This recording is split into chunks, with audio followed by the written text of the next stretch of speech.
মানবিক পুলিশ বানান। আমি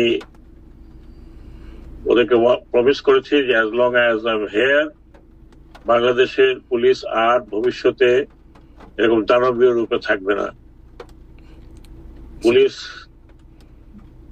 পুলিশ ফোর্সের সাথে অনেক অন্যায়ও করা হয়েছে।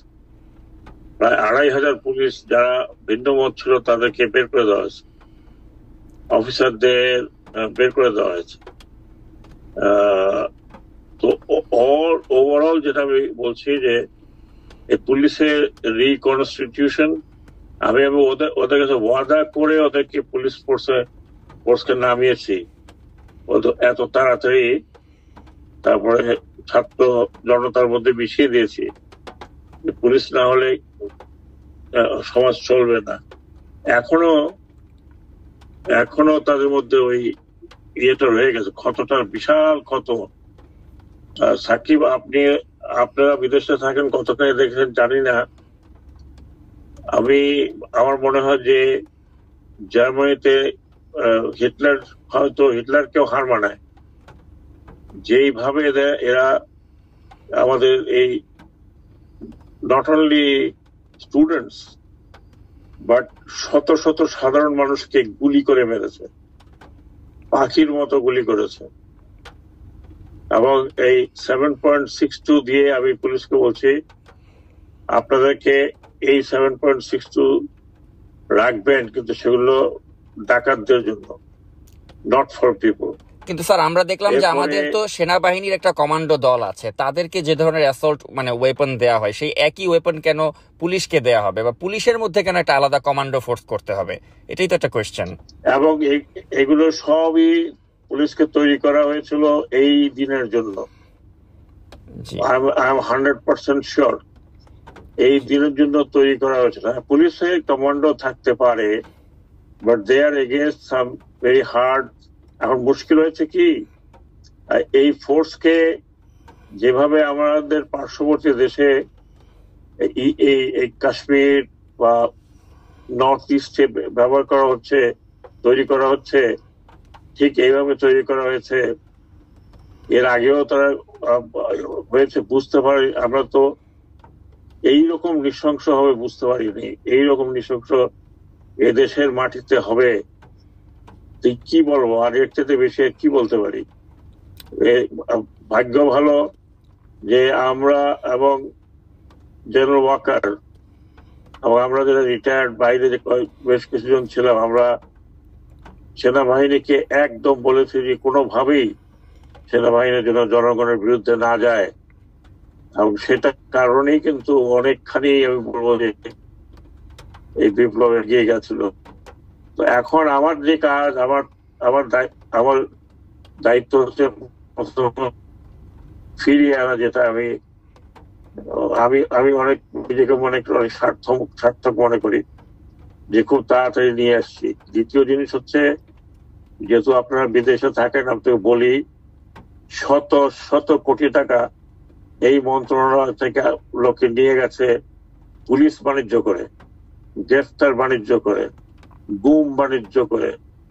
এইগুলো সহজে 1 মাস 2 মাস 3 মাস 6 মাসে এগুলো সলভ করা যাবে কিনা আমি জানি না, কিন্তু আস্তে আস্তে আস্তে আস্তে আস্তে আস্তে একবার সেট হয়ে যাওয়ার পরে এগুলো দেখবো। এদের নভেম্বর ট্রায়াল যেরকম হয়েছিল, এইরকম ট্রায়াল এবং যেভাবে আপনার বিদেশ থেকে ধরে ধরে আনা হয়েছিল, সেইটা ছাড়া এই আমার কাছে সবচেয়ে আশ্চর্য লাগে যে এখনো কিভাবে এত নৃশংস হত্যাকাণ্ড দেখার পরে, নিজেদের ছেলে পেলে দেখার পরে, আমি হসপিটালে ঘুরেছি, আমি পঙ্গু হাসপাতাল এবং অন্য হাসপাতালে গিয়েছি এই 2 দিন আগে। আমার এইরকম বয়সে আমি এরকম দেখি নাই। 12 বছর 13 বছর 14 বছর ছেলে পেলে হাত কাটতে হয়েছে, পা কাটতে হয়েছে, জীবনের জন্য পঙ্গু হয়ে গেছে। তারপরে মুখে হাসি।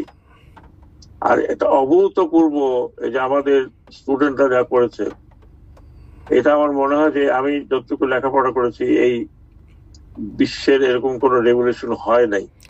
কিন্তু স্যার যেই পলাতক সাবেক প্রধানমন্ত্রী, তিনি তো আমরা দেখলাম যে তিনি স্থাপনার জন্য মায়া কান্না করলেন, কিন্তু তাদেরকে তিনি প্রথমে দেখতে গেলেন না। তো সেই একটা পতিত স্বৈরাচারের দল, তাদেরকে দেখা গেল আপনি একটু সিম্প্যাথি দেখিয়েছেন যে তাদের দেশে অনেক অবদান আছে, এক সময় ছিল। ওইটা আপনার কথাটাকে অনেকে ভুলভাবে ব্যাখ্যা করেছে। এটা যদি একটু ব্যাখ্যা করেন, যে আপনার কথাটা নিয়ে যে এটা একটু ব্যাখ্যা করেন। যে এটা আমি ব্যাখ্যা করতে চাই না, কারণ উঠাইলে আবার আরেক রকম ব্যাখ্যা হবে। এটা ভুল হবে না। আমার উদ্দেশ্য ছিল, আর বলিনি, এটুকু বলে এই পার্টিটাকে খণ্ডিত করা, এবং যারা এই যা করেছে বাংলাদেশের সাথে, তাদেরকে যেভাবেই হোক কন্ডেম করা। এখনো দেখেন তারা চেষ্টা করছে, এটা করবো, এটা করবো, সেটা করবো, ঘরে বসে বসে, এই বাংলাদেশে বসে। এইসব লোকজনকে, এদেরকে আমি কি বলতে পারি কি সেটাই আমি চেষ্টা করছিলাম, যে একটা কথা বলে। আজকে দেখেন অনেক লোক বিমুখ হয়ে গেছে, অনেক বিমুখ হয়ে গেছে।